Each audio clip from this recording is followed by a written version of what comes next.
Hi everyone and welcome to week 11 of Writing 111. This week your primary task is to wrap up your rhetorical analysis. It's due on Friday. So you should be making those little tiny polishes. Probably you're not doing a lot of big work, but more like revisiting it and doing smaller work.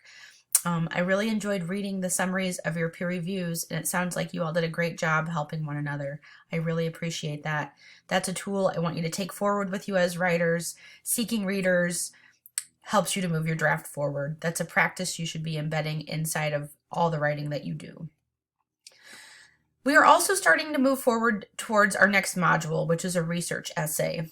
On Wednesday, we're going to meet in the library with our research librarian, Deb Mole. You can attend either face-to-face or by Google Meet as usual. I will send out the room closer to Wednesday. Deb hasn't sent it over to me yet. But I have included a map of the library right here in our media.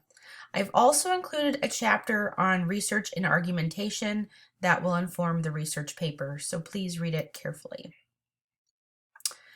So the next thing that you should be thinking about, and I don't want you to get too seriously focused on any one topic before you wrap up your rhetorical analysis, but I would like you to read the next assignment, which is the research essay addressing a community problem.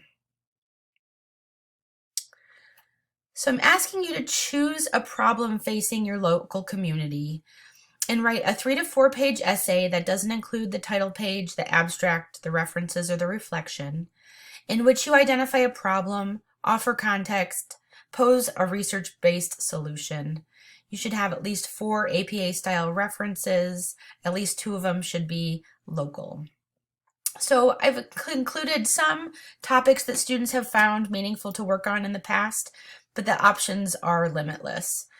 So be sure to read this carefully and start mulling ideas over in your head about what you might want to focus your paper on, and that will help to direct our class period on Wednesday when Deb is helping us to start to identify sources of information. I have to travel to Kenai Peninsula College on Monday and Tuesday to help select a new colleague down there, so I will not be in my office hours on Tuesday.